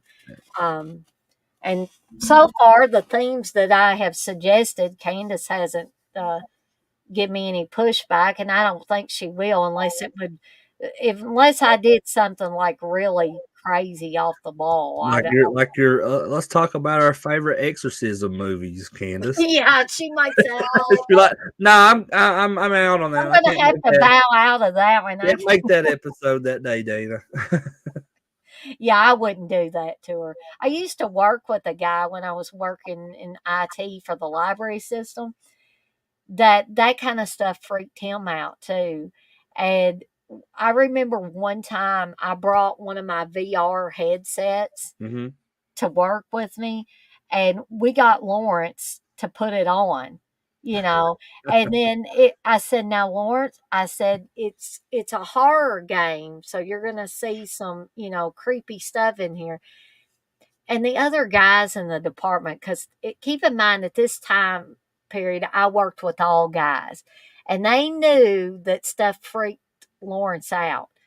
And so while he had this headset on and he was fully immersed in whatever this horror game was, one of the guys came up behind him and like had a long stick or something and was like maybe had some thread hanging off of it. And they kept touching the side of Lawrence's head and his face, and he was going like that, and they were just dying laughing. I think he thought it was like He a thought it was part of the game. part of the game was making him feel that way. And, but I need to, I need to come on here sometime and do my VR headset because I've got a newer one and I haven't had it out and played with it in a long time. Um, Probably need to do charge it you up. do you play games online and stuff with it? You can even there's this thing that you can do and it's really cool Mhm. that it literally looks like you are sitting in a movie theater. Oh yeah, I've And see, there can no, be other people from other places that come in there, and you can talk to them if you want to. yeah, I've not. I don't really fool with it because Noah has one. So Yeah, like that's what Candace was saying. he loves it. I mean, he loves his VR, and he showed me all kinds of stuff on there before. And I've only wore it maybe like 2 or 3 times, just because Mhm. I don't really like how it makes my eyes feel weird afterwards. So I Yeah, I don't fool with it that much, but I have put it on there. Like he had a few games where it was like you're like on a roller coaster and stuff, yeah, yeah, and you have to you had your controllers, and like you're like on a roller coaster, but there's like all these dinosaurs are everywhere, and you're gonna shoot these targets on the dinosaurs and stuff. And he also let me watch a Metallica concert through the VR once. It was on YouTube, and it's like a live concert, and it's showing like all these people like in the crowd. mhm. And it almost like the way it looks on that VR, it looks Like you're there almost. like you're there.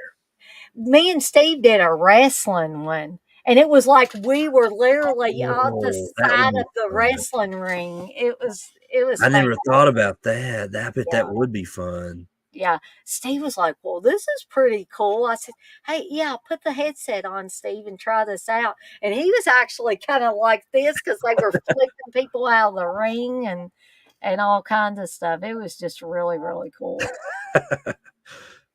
Um, but Blissful, the meditation, if you want to relax, you don't just have to do horror stuff or sports stuff or whatever. There are meditation ones, and I got to tell this funny story about my dad again. One time I took my VR headset to my mom and dad's, and we got my dad to try it out. And there's actually a video somewhere of my dad with this headset on. And I said, "Okay, Dad, now relax. Don't try to get up or anything like that because you might fall over or something and, hurt yourself. I don't want to hurt my dad. He ain't no spring chicken anymore." But so I put the meditation thing on for him. Mhm.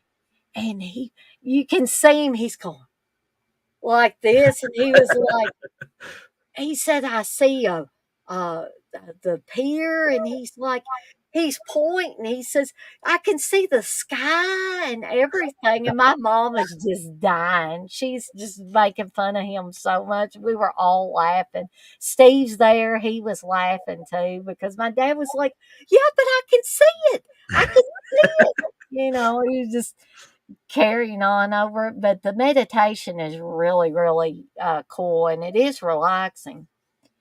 Candace says she can't use them because she gets extreme motion sickness. Yeah, there was something. I was doing a zombie one time, and I was turning too fast in a circle to shoot these zombies, and I started getting motion sickness. So you got to be careful. I think that might be what it is for me too. Like I said, it bothers my eyes after a little bit, but Mhm. it could be motion sickness or something. I just didn't realize it. But yeah, I mean those they're. I mean, if you're able to handle them for long periods of time, stuff they are really cool. If you've never used a VR before, but it, like I said, Noah loves his, and he's always playing games and talking to people on there with the other kids that he's playing those games with, and uh, like I'll think he's talking to me like through the house or something, and then I'll start trying to have a conversation back with him, but then I realize he's talking to some kids on that VR set. Batman, I don't know. You may be able to get a Leisure Suit Larry VR. I'm going to tell on my husband a little bit, and I'm not going to be explicit or anything, so nobody has to worry about that. But for those of you that like this sort of entertainment, there is adult entertainment on VR, and Steve has partaken of it a couple of times. So if you're an adult and you want to, you know, see what that's all about. But Steve said it was kind of weird too because there was a woman that looked like she was 10 feet tall. Steve said, like standing up above him, like taking her clothes off and stuff. And Shame, shame, Stephen. yeah, yeah, but you know, I'm sure a real woman was used to create this VR, but I was like, it's a simulated woman. It's not, you know, it's not real. Um, Blissful says, I'm not going to explain the concert experience to my mom. She has a thing for Rob Zombie. Your mom will be going, I'm going to grab a hold of Rob Zombie's butt or something. Her mom really does have a thing for Rob Zombie. That's probably the person I've seen more times in concert than any other musician. I think I've seen him probably at least 5 or 6 times now, and I'm a big fan of Rob Zombie. I know that the Dead Pit Boys like to crap on him and stuff a lot, and his films, which is most of his films. I'm not a big fan of it. I mean, I love House of a Thousand Corpses and Devil's Rejects, and I even liked that movie 31. Um, Mhm.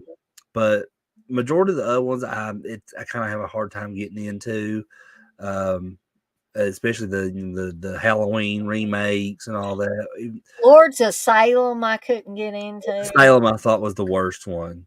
I couldn't stand that movie. And I thought I was gonna like it when it started out because it had that cool 70s, you know, Yeah, retro I vibe. thought so too, but then it started just kind of getting out there. I'm like, yeah, I'm not digging this at all. I guess the stuff I really do like from Rob Zombie is House of a Thousand Corpses, Devil's Rejects. Hmm. Um, I didn't really care for Three from Hell, but you know, Yeah, I felt like they should have just went without that film, especially considering Sid Haig's involvement with it is being very limited.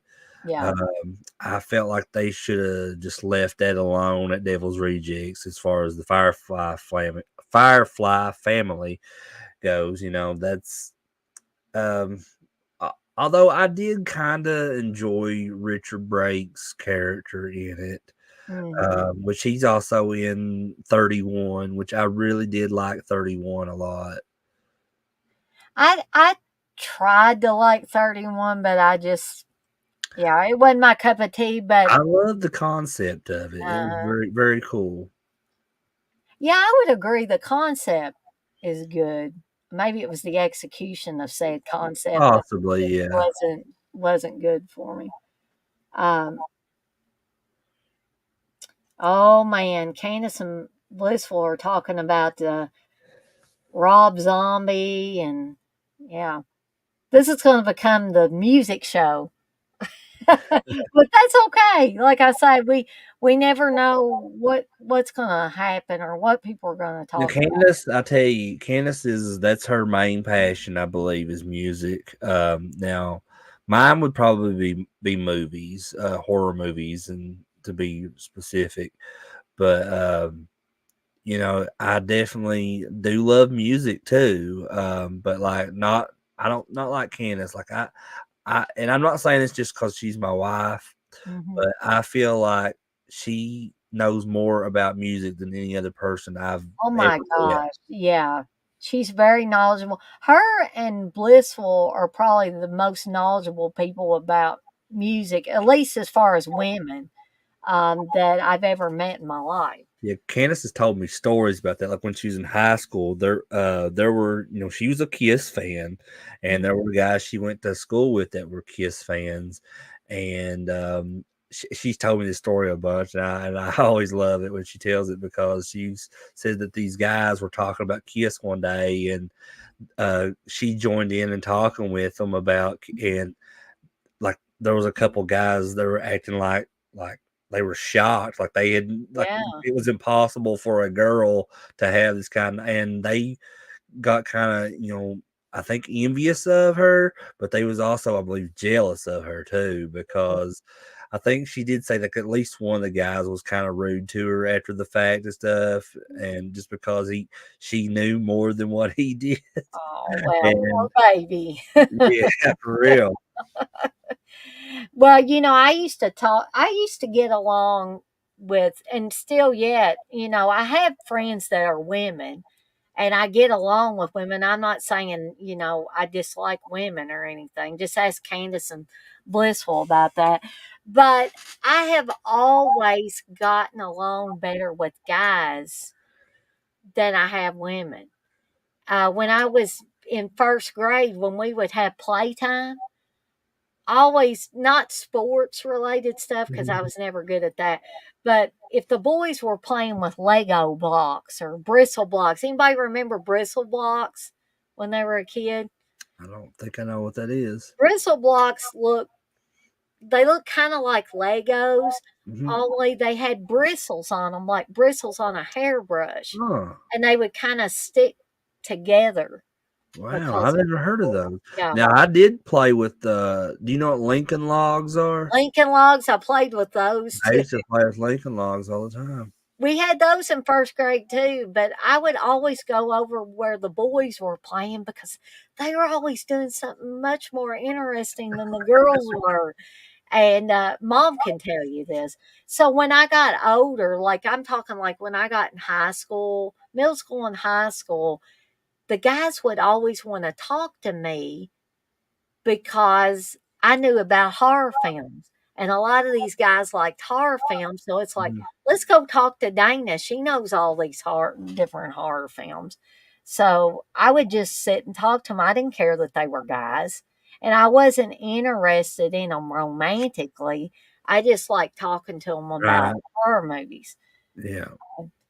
Candace, you remember Bristle Block, so I'm not totally crazy here. I don't want anybody to think that I'm just Dana's making that shit up. She really knows Bristle Blocks. Well, no, I mean, there's a lot of stuff that I didn't that came out years ago, even when I was a little kid and stuff, and I'll see like some of it today, like on YouTube or on Facebook, somebody's posting photos of, and I'm like, I don't ever remember seeing those, but it looks like something that I would grow up liking, and it's Candace said you would remember them if you had seen them.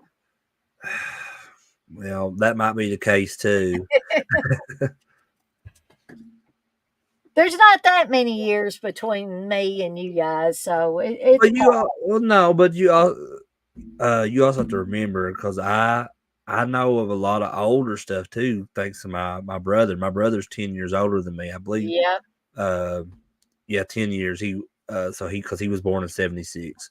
Um, Well, he's but the same age I am then.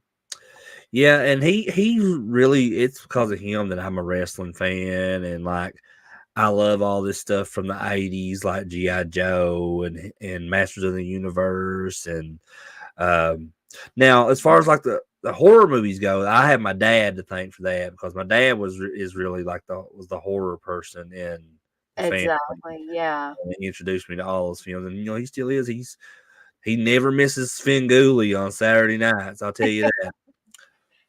Okay, I'm gonna put a link in the chat in case people don't know what I'm talking about when I talk about bristle blocks, okay? Um, and this is well, hopefully it'll put that in there. Well, I don't know, it kind of broke it up. So if you can't view that link, then try putting bristle blocks in on an image search for Yeah, I'm just gonna go look it up right now and see. because it's not cooperating with me. Maybe I can. Yeah, I know what these are. Yeah, I remember these now, and yeah, it's like Candace said. If I see the picture, I would know. But yeah, I definitely do remember that. I don't remember them being called bristle Called Bristle block. Blocks. I Yeah, put another link in there that y'all might be able to use. It takes you to Amazon and it will show you. yeah. Um, Looks like some of these I'm looking at. Looks like they were made by Play School, mhm. which I'm not. Is Play School still around? Do they still make toys? Do you know? You know what? I don't know. That's a good question. Hmm. I know Fisher Price. I think is still around, and Yeah. but I don't know. Oh, I guess they are because you can evidently you can get play school toys at Target. Oh, okay. Yeah. Yeah, I definitely always remember seeing that brand when I was a kid. So That reminds me of that scene in Big where they're trying to figure out where Josh came from. Tom Hanks's character, Mhm. and the, and he says, "Did you check this place?" John Hurt says, "Did you check this place? Did you check that place?" She says, "Yes, and Fisher Price and Worlds of Wonder. Nobody has heard of him." That's what I was thinking of when we were talking about different Yeah, companies. I always remember that scene in Big when they're all sitting at that conference table, and then they're going over like this new toy where it's like a transformer, and it like transform I think into like a skyscraper or something, Uh-huh. and he was trying to like tell them that that wasn't a good idea, and he was trying to give them like ideas of what they could make, and I think that's when they started taking off like, who is this guy? Why does he have all these good ideas? Because he was secretly a kid. I remember John Hurt doing the uh, I don't get it. I don't get it. Let's make it a bug. He had that whole scene where he was mad at Josh for mentioning that in Yeah, because he didn't like it because there were skyscrapers and stuff. He right, because really they did. were boring. I mean, like, Yeah. which he made a good point. Because when I was a kid, when I first seen that movie, and, I can't say that I would be having fun playing with skyscraper transformers Mm-mm. or No. Blissful says, I watched two different videos of what every teen girl had on her vanity in the 80s. They got it so wrong. I'm sure they did. Um, Especially if it's somebody nowadays that's trying to say, "Oh, this is what every girl had on her vanity back in the 80s." They don't have a clue. Speaking of like teen girl type stuff, like based in the '80s, I always ask people this, like when I hear they like those kind of movies, because I love like those cheesy '80s movies. It focuses around like teens and stuff and coming of age type stuff. Mhm. So, but the movie that I'm talking about is uh, it has '80s themes, but it was not made in the '80s, and that's 13 going on 30. How do Oh, you I love that. I love that think that's an movie. awesome movie? Um, and what's her name? Is it Jennifer Garner that plays in Mhm. it? She comes here to Hazard like all the time, helping out with like schools and stuff. Oh, And wow. I'm not sure exactly what Candace could tell you what she does exactly, but she comes and help. Like I think when after we had that big huge flood here a couple years ago, um, she came here and was like, they did like a video on the internet somewhere where she came where the school got completely like flooded and everything was destroyed in it over here at Hazard. And she was, I think, did some like donations and stuff for like the school system here in Perry County, and it was really cool. Like I said, she's came around here several times after that too. That is awesome. I mean, I guess if you wanted to meet Jennifer Garner, if Oh, she was if she yeah, 'cause came I around. remember, like, our local, like, news station, WIMT, posted, like, one day I was at work, and I seen it, like, they posted on Facebook that she was here doing something in Hazard. I was, "Oh, man, I'd love to go meet her." Yeah, I'm at work, though. Candace says she's part of Save the Children, so she That's comes what here a it is. lot, like once or twice a year. Yeah. So that is awesome. I did not know that about her. Um, but guys and gals, I really hate to get off of here, but once again, I drank too much, Mountain Dew, zero sugar Mountain Dew. And also, I know me and Chris have had kind of both had two busy days at work.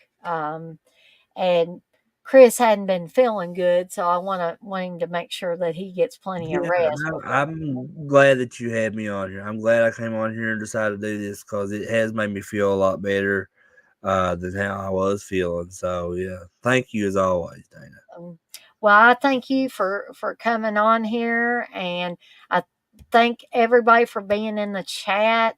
That's one thing about I'll say about Candace. Even if she can't be on the stream live, she tries her best to be in the chats and be supportive that way, and I always appreciate that. Yeah, and I was definitely going to do the same thing as well. Like if I couldn't have joined you on video, I was still going to lay there and watch your stream and try to be available in the chat. But like I said, I'm glad I started feeling a little better, be able to come on here and join you because us talking and stuff about all the stuff we've talked about, it's really made me feel even better too now.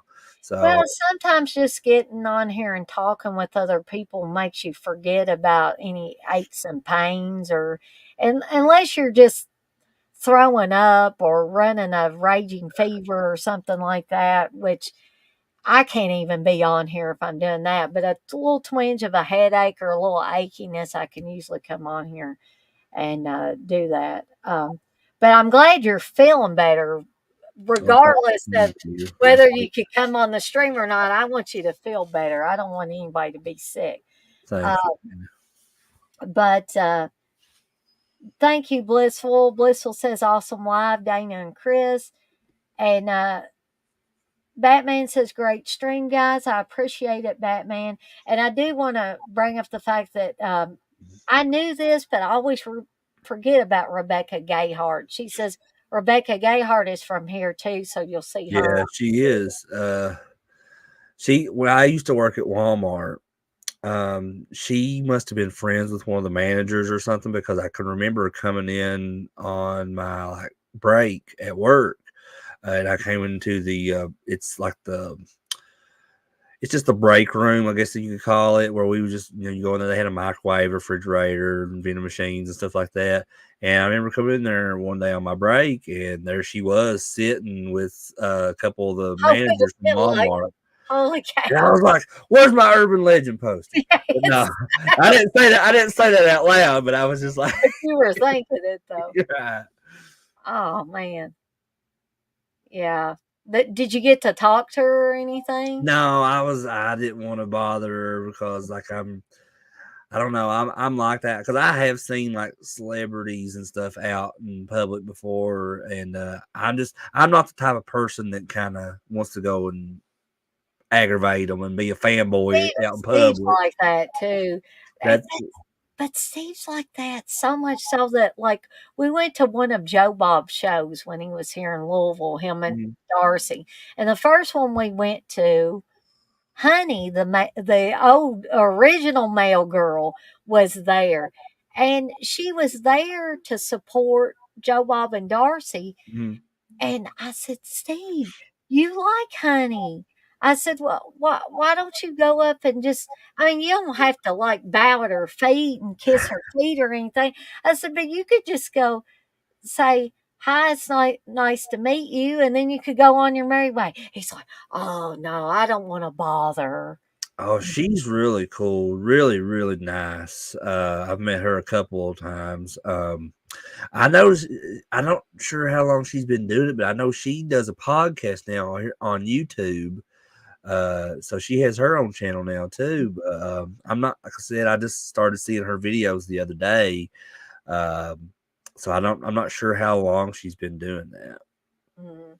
I mean, I saw other guys coming up to her, and, like, they weren't, like, it Yeah. didn't appear that it was bothering So her. was she just there? She wasn't like advertised. She just happened to be there and in support of I them. think she just came because maybe Darcy invited her, or maybe Darcy and Joe Bob said, "Hey, why don't you come out?"